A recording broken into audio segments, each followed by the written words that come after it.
Good morning. It's Friday morning, June, first week of June, and it's the holiday. So, for today's video, dito lang tayo sa mga lumang kotse natin, sa mga lumang Benz, the 190E and the 124. It's a slow day today.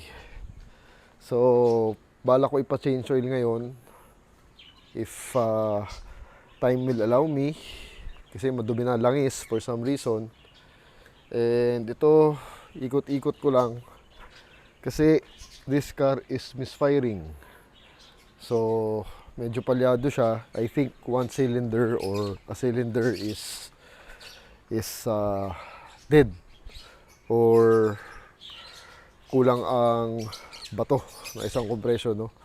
First start muna dito kay 124. Ito, meron tong kill switch. There, yung pulang yan. Kung nakikita niyo yung pulang yan, kill switch yan. It's to save the battery. Ayan, naka-engage ngayon ng kill switch. So, wala. So, dead. Parang, it's to save the battery. Diba? Pero, kung in-engage ko siya, kami ni Charlie naglagay na ito. Ayan. Ayan, ngayon naka-engage siya. Ayun, meron na. Nasi-save ko yung battery. Kasi hindi ko masyadong ginagamit tong si 124 dahil may problema na naman. First start.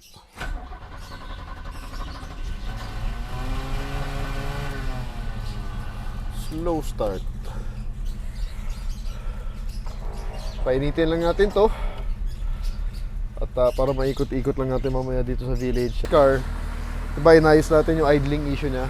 Pero after a couple of days, nagloko naman bigla yung misfire. Kasi yung diagnose namin dati to, wala namang lumabas na misfire, hindi siya pumalya.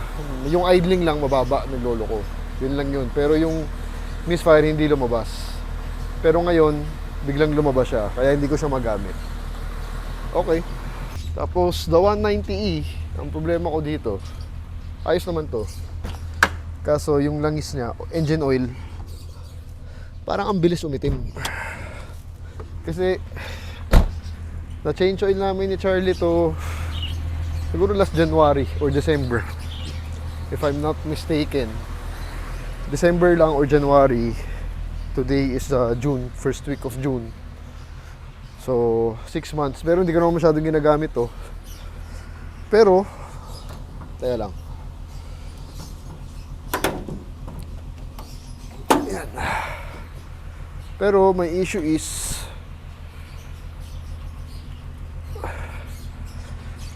yung engine oil, parang ang dumi agad. Ito, tingnan natin, no? Carburetor for you. Ayan, no? Parang itim, diba? So, meron na akong mga engine oil. Nakabili na tayo, pati fuel filter. Yan. So dito, duda ko, kasi 'di ba before may problem sa carburetor to. So parang sobra siyang nagre-reach before. So hindi na burn lahat ng fuel and everything. Baka mamaya yung extra fumes pumapasok sa engine block or something, I don't know. Pero yung naayos na to, natono na ng maayos tong carb. Okay na yung mixture. Baka ngayon okay na. Wala nang excess smoke or hindi na susunog masyado ng fuel. So hindi na masyado pumapasok sa block. Kaya gusto ko sanang ipa-change oil. Ayan, meron na tayo. Pati ito bago. Tagal na yan, nandito, nakastock.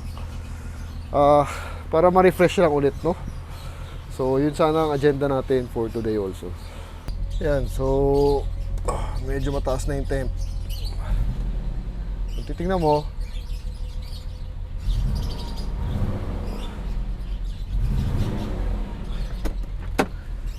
tunog bangka.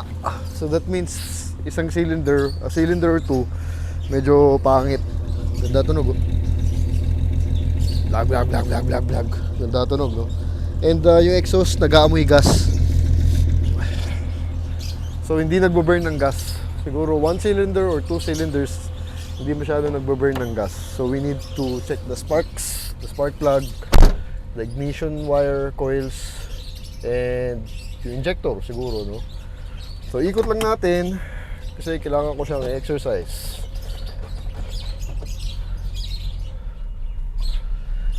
So since may problema to, hindi natin to ginagamit. Tagal na, mag 1 month na ata. So ginagawa ko lang dito, init-init, tas ikot-ikot sa village just to make sure that umiikot siya. That's very important for an old car, no? So this is how I maintain my old cars. Ayan, namatay.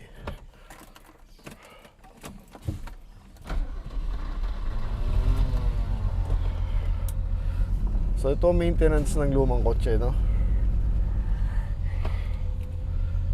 So first off, kailangan lagi nyo siyang pinapainit dahil these are all moving parts, mechanical moving parts na luma. So we have to make sure na umiikot sila lagi dahil kung hindi, magka-stack up or yung electrical siya, magloloko. Kaya ako ay make sure na at least pinapainit ko man lang sila once a week, twice a week.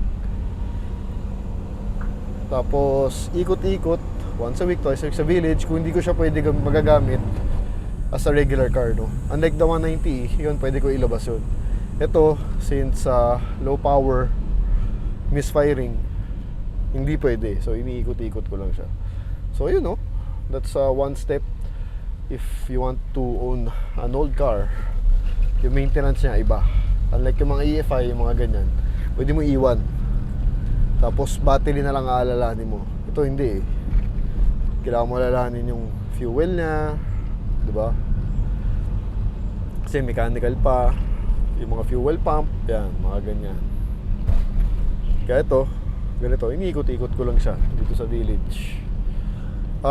Papaschedule ko pa ulit to kay Carl, yung mechanic na gumagawa nito, para ma-check na natin yung injectors na yon.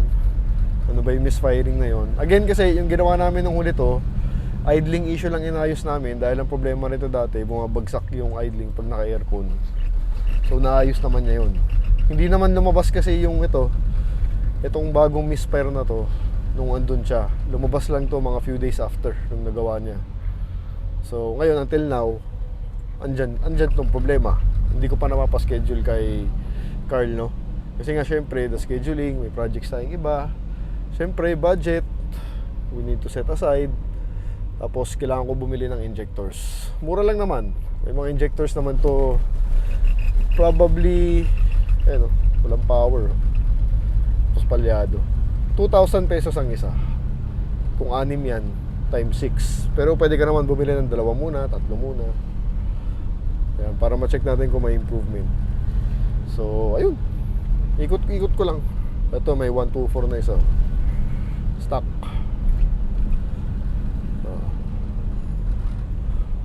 Yun. Puti. Mas may lumang Porsche din, 90s Boxer. Ayun, yun lang. Ganyan ko mini-maintain si 124. Tapos bumibili-bili tayo ng pesa. Ayan, may pesa yan, pang aircon yan. Expansion valve, dryer. So nag-iipon-ipon din ako ng parts. Tapos pag when I decide na ipagawa na, dala ko na lahat ng parts. So yun ang style ko dyan. Parang yan, yung injector, bibili ako ng injector bago ko papuntahin si Carl para at least meron na akong pesa, no? Yun lang, just sharing my 2 cents. Again, it's a slow day, holiday. Wala rin naman ako magawa ngayon, so gawa na lang tayo video. Itong 124 hindi ko sinusukuan. At so far, itong pinakamasakit sa ulo sa sasakyan natin, si 124. Pag may napapagawa tayo, biglang may masisirang iba, no? 190 hindi ganito eh. So, but feeling ko kasi talaga pag napagawa yung makina nito, pag naayos na natin ang engine, ang driving, sobrang sarap na sasakyan. Masarap siya i-drive. Actually, sobrang sarap siya i-drive. Doon ako excited, yun na lang iniisip ko, no? So, sabi ko, pag napagawa ko talaga to ng maayos, malinis, yung reward niya, pag ina-drive mo na weekend, rewarding, sobra. So, yun na, iniisip ko. Kaya hindi ko siya sinusukuan. So, pag ganyan may problema, hindi ko magamit, hindi ko gagamitin, papainitin ko lang. Ito, iikot-ikot ko lang sa village. Pag nauubos ang gas, papagasan ko. So, yun lang. No? Hindi mo pwede sukuan eh. Kasi pag nagsuko ka, ikaw rin problema. Tatambak sa bahay mo, sa garahe mo. Makikita mo. Mas nakakainis yun. So, scheduling lang. Ang dami ko lang kasing tinatapos. Kita nyo naman, si Ray-Ban pumasok. So, natutuwa ako dun. So, pinapaayos natin konti. Andun muna yung oras ko. May attention. Pero after nun, isa-schedule ko na to kay Carl. Babalik siya sa bahay para masilip ulit yung problema. Malamang injector lang yun. Tapos a few electrical na naman. Kasi yung parang idling, bumalik din ulit eh. Yung problem niya pag ito, pag naka-aircon, low idling, medyo bumalik siya. So, nagtatampo na naman to, no? Anyway, yun lang. Doon na tayo sa 190. Try natin ipa-change oil kung kaya. Tignan itong G-Wagon na to, G500, naka-lift. Net, no? Monster, eh. Kapit bahay namin. Well, then, no? Ito ng 124, oh. So, pabalik na tayong bahay. Doon naman tayo sa 190E. Try natin ipa-change oil. Ito, meron pa dito isa. Pickup na Land Cruiser. 79 series ba yan? Ano ba tawag dyan? Ayun. Wapo. 90 naman. First start for you. Ito, walang problema sa kutseng to. Matino to. Iga lang, nabibisit lang ako sa oil niya. Ang dumi, bigla. Pero yun naman yung before pa na ayusin yung carburetor. So ngayon, since bago na yung carburetor, gusto ko siyang bigyan ng bagong langis. Just to freshen things up, no? So yun, living with a 40-year-old car or living with 40-year-old cars. Yan ang buhay natin. Backing ko lang. So, let's head over to Shell White Plains, the place to be. Pagasan natin dahil konti na. Another thing that ginagawa ko sa mga Benz natin, hindi ko sinasagad yung gas, no? I just make sure na above 1/4 sila. Well, personally, ayoko lang nasagad ng gas talaga, yung empty. Tsaka nakakasira ng float yun, ng sending unit. Pag laging nasa bottom, tendency minsan, nagsa-stuck yung float mo sa pinaka-bottom. Tapos hindi na umaangat, no? Kaya yun, maintenance ko rin sa gas gauge ko yun. Dapat laging may bagong fuel. So, yeah, another tip for you if you want to own a 40-year-old car. Pagasan nyo lagi, no? Dapat lagi siyang may fresh gas. So, living with 40-year-old cars, yan. Hindi biro actually. Kailangan handa kayo sa gasto, syempre. Tapos, lalo na kung may papagawa kayo or may balak kayong ipagawa, bilhin nyo na yung parts, i-accumulate nyo na yung parts within the week. So ako, pag weekly, magsa-source na ako ng parts sa weekday niyan, hahanap na ako, bibili na ako, tapos ipapaschedule ko na sa gagawa, no? So, lagi kang busy. Yun nga yun eh. Kaya ka nga kumuha ng hobby, ng laruan para mabusy ka, no? So I guarantee you, pag kumuha ka ng mga 40-year-old car o 30-year-old car, mga lumang kotse, mabibisi ka sa kakabili ng pesa. Kung hindi man pesa, upgrades, no? Mags, tambucho, whatever. Yan. So, kailangan nyo lang laging isipin kotse nyo. Actually, dapat araw-araw para napaplan nyo ng maigi and aligned sa budget nyo. Siyempre, kung nauna na lahat ng mga important na gastos nyo, then set aside pang hobby nyo, pang kotse. So, ganun ginagawa ko sa kanila. Pinapaikot-ikot ko lang din. Kung ano yung pinaka-importante gawin, yun ang uunahin natin. Kung hindi naman masyado, ipapagsamantala ko na. Parang to, yung body, I can live without the body paint naman, di ba? Madadrive mo naman siya na hindi makintab. So, okay lang. Okay lang later in the year kung kailan mas may budget tayo. So, budgeting, scheduling, planning talaga. Planning, napaka-importante niyan. Para sulit na sulit ang pagpunta mo sa shop. Mas maganda, naka-appointment ka para ma-sure ball na gagawin, no? Tapos, dapat malapad ang network mo. Dapat kilala mo yung mga shop, suppliers ng auto mo na pipiliin. BMW, Benz, European, JDM, marami naman dyan. Buti ngayon, there's the power of Facebook. May mga groups. So, lahat nandun na. Lahat ng sellers, lahat ng suppliers, nandun na. Lahat ng experts, nandun na. So, laking tulong sa atin. Ngayon, may mga Facebook na. So, yun. Masaya naman at the end of the day, owning these cars, mga 40-year-old car, kasi mabibisi ka nga. Tapos, rewarding naman. Again, ang pinaka-reward for me is the driving experience ng 40-year-old car. Iba talaga. Very raw. Ang layo sa EFI. Ang sarap sa feeling talaga. Parang feel na feel mo yung makina, feel na feel mo yung transmission. So, yun. Rewarding naman, tsaka pogi. Ikaw lang yung may ganun sa daan. Lalo na kung makintab, no? So, yun lang. Lapit na tayo sa Shell. In our favorite gas station, Shell, White Plains. LC, oh. LC80. Ganda. 500 in.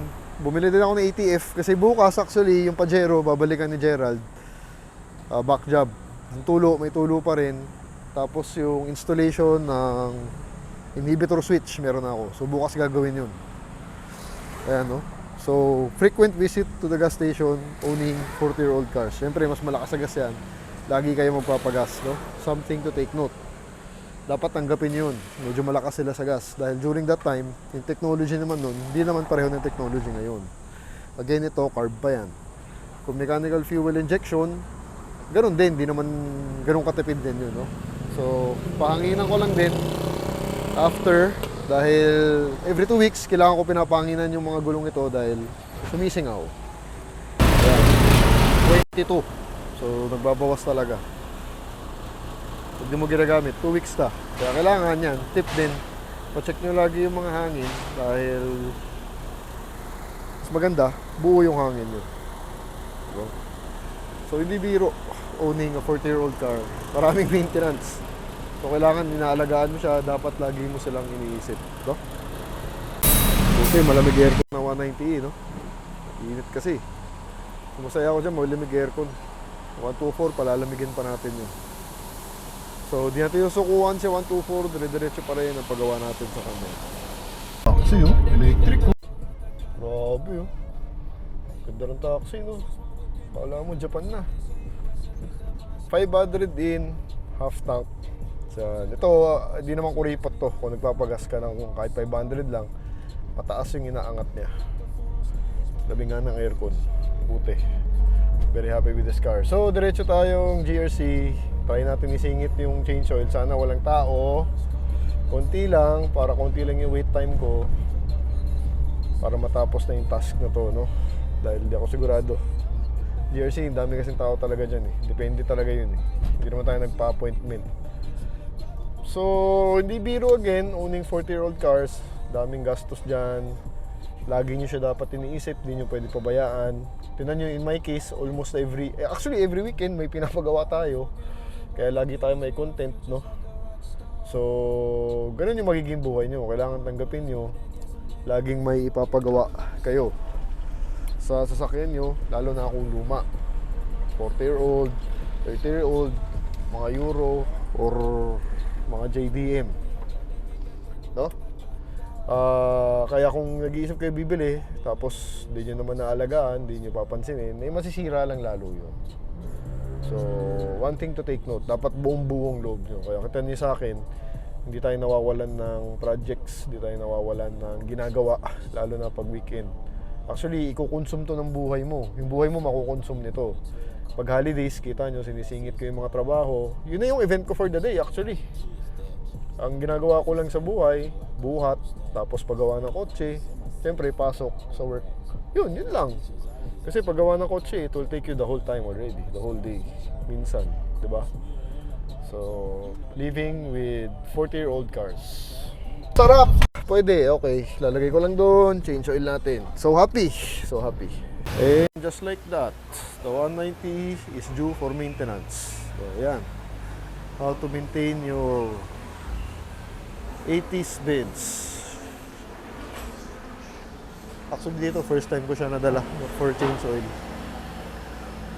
Kasi nga, I had Charlie. Pero ngayon, wala na si Charlie. Hindi ko alam kung babalik. So for the meantime, dito muna. Mga lans. Ilalim ng 190E. Baba pala ng compressor dito. Ayan yung transmission, 5 speed. Pinalit natin. Galing sa 124. Converted. Ito bago. Steering, ano ba tawag dito? Kalimutan ko. Tawag dito. Okay naman. Mga solid naman. Ayan na. Matulo na. Itim na itim. Walang ba't umitim din? Hindi naman ginagamit masyado. So yung electric twin fan natin, naka-convert kay Charlie. Galing talaga yun. Tapos yung filter. Yung mga simpleng trabaho, pwede na rito.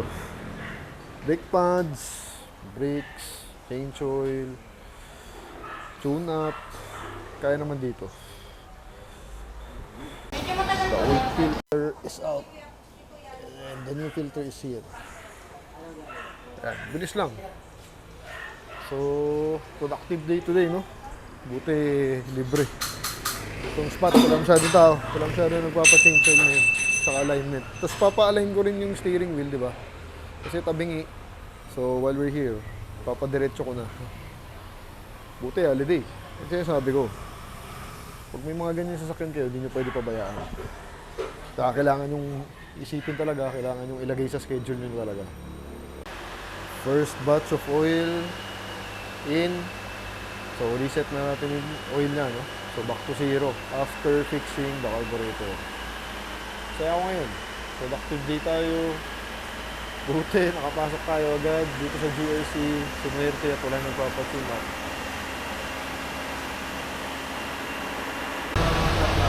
Mga bago sa channel, ito ang carburetor. Ayan, dinowngrade natin yan from a mechanical fuel injection, dating K-Jet yan. It's always faulty, laging sira. So, nagpalit tayo ng carburetor.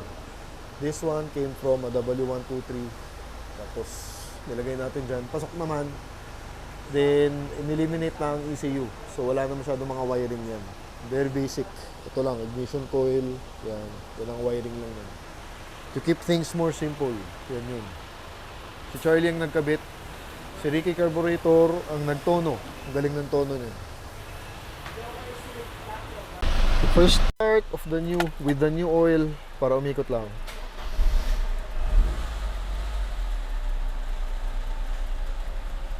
Linis. Masaya siya, masaya. Ganda pag 80s, oh. Blink, blink, blink. 6.5 liter din. May natirang isa. So malaki-laki rin. 2.0 liter engine.